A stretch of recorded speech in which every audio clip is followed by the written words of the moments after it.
CM योगी ने प्रयागराज को न्याय की धरती बताया और कहा कि यहां का हाईकोर्ट अधिवक्ताओं का कुंभ है। प्रयागराज से धर्म और आध्यात्म की प्रेरणा मिलती है। जब कोई पीड़ित या प्रताड़ित होता है तो हाईकोर्ट व प्रयागराज की तरफ देखता है। हाईकोर्ट बार की स्थापना के 150 साल आज़ादी के अमृत महोत्सव पर होना इसके गौरव को और बढ़ाता है। देश की आज़ादी में भी वकीलों और इलाहाबाद हाईकोर्ट की बड़ी भूमिका रही है। उत्तर प्रदेश में अब मुकदमों का निस्तारण तेजी से हो रहा है। 150 सालों में क्या पाया क्या खोया, इस पर चिंतन होना चाहिए। G20 देशों में भारत का शामिल होना गौरव की बात है। यूपी में 4 शहरों में G20 के 11 समिट होंगे। इससे भारत को वैश्विक स्तर पर नई पहचान मिलेगी। सत्य एक ही होता है, विद्वान उसे अलग अलग नामों से परिभाषित करते हैं। सबका लक्ष्य एक होना चाहिए कि न्याय सबको मिले, सस्ता मिले और सबको सुलभ हो। लोक अदालतों में आधे मामले यूपी के ही निपटते हैं। न्याय के क्षेत्र में जो कुछ कर रहे हैं वह प्रदेश के 25 करोड़ लोगों के लिए होते हैं। शासन न्याय व्यवस्था को और मजबूत करना चाहता है। मल्टीलेवल पार्किंग व चैम्बर के लिए सरकार ने पूरा बजट रिलीज कर दिया है। प्रयागराज में जल्द ही ला यूनिवर्सिटी की स्थापना डॉक्टर राजेंद्र प्रसाद के नाम पर होगी। जमीन उपलब्ध होते ही रकम अवमुक्त हो जाएगी। वकीलों की मृत्यु पर जो रकम 60 साल की उम्र तक मिलती थी उसे बढ़ाकर 70 साल कर दी गई है। अधिवक्ता कल्याण निधि की राशि भी बढ़ा दी गई है। सरकार वकीलों के हित में तमाम कदम उठा रही है। जिन जिलों में कोर्ट नहीं है वहां इंटीग्रेटेड कोर्ट बनेंगी। जिला अदालतों में भी वकीलों के चैम्बर बनाए जाएंगे। जहां जमीन मिलेगी वहां चैम्बर बनाया जाएगा। लोग वकीलों पर परिवार से ज्यादा भरोसा करते हैं। इस भरोसे को बनाए रखने के लिए वकीलों के चैम्बर जरूरी है। लखनऊ, प्रयागराज, श्रावस्ती समेत कई जिलों में चैम्बर बनाए जाने के काम शुरू हो गए हैं। 150 साल पूरे होने पर बार से जुड़े सभी वकीलों को बधाई देता हूं। न्यायपालिका व कार्यपालिका को मिलकर सभी को सस्ता न्याय दिलाने के बारे में कोशिश करनी होगी।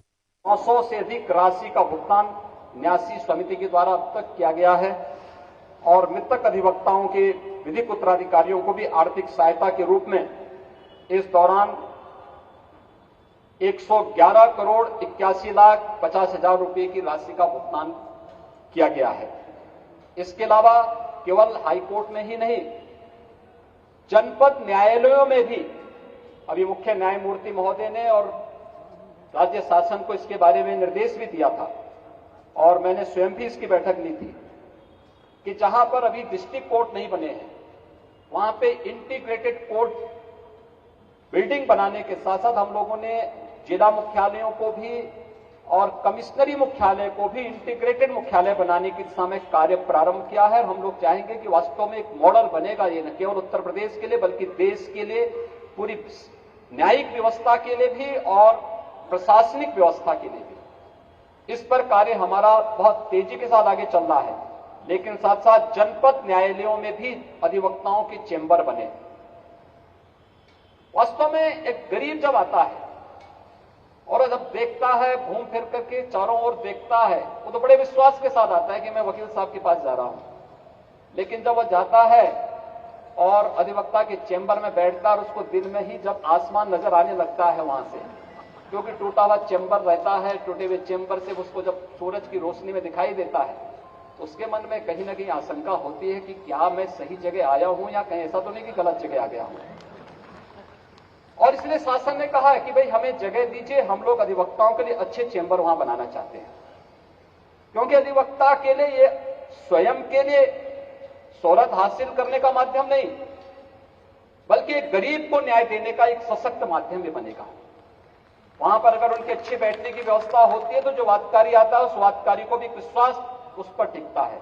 और वादकारी का विश्वास किस बात पर होता है?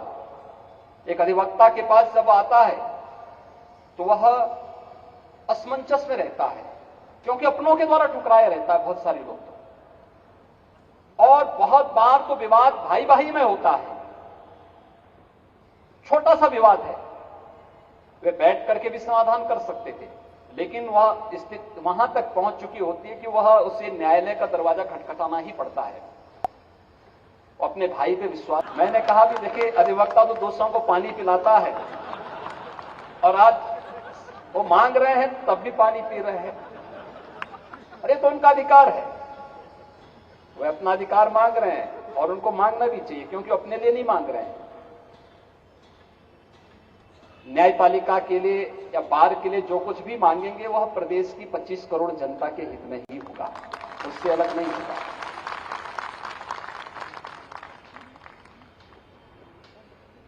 हम भी बार बार जब मुख्यमंत्री और मुख्य न्यायाधीश की बैठक होती है तो न्यायपालिका के इंफ्रास्ट्रक्चर को लेकर के होती है, न्यायपालिका से संबंधित उन मुद्दों को लेकर के होती है जो प्रदेश को सही और सस्ता न्याय देने के लिए हम आगे बढ़ा सकते हैं, और उन कार्यक्रमों को तेजी के साथ आगे बढ़ाने की तमन्ना सबकी है।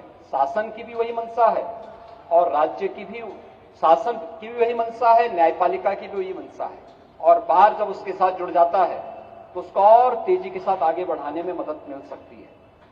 यहां पर माननीय न्यायमूर्ति, मुख्य न्यायमूर्ति जी ने यहां पर अधिवक्ता चैंबर की भी जो बात कही है, हम मल्टी लेवल पार्किंग की व्यवस्था यहां पर करने जा रहे हैं और इसके लिए पूरी धनराशि राज्य शासन ने उपलब्ध करवा दी है, और मेरा मानना है कि इसका पूर्ण होते ही बड़े पैमाने पर अधिवक्ताओं के चैंबर्स वहां पर बन पाएंगे। 2500 एडवोकेट चैंबर बनाने 10,000 अधिवक्ताओं के बैठने की व्यवस्था वहां पर हो पाएगी, और उसमें कहीं भी मुझे नहीं लगता है कि इसके बाद कोई अन्य समस्या वहां पर आनी चाहिए।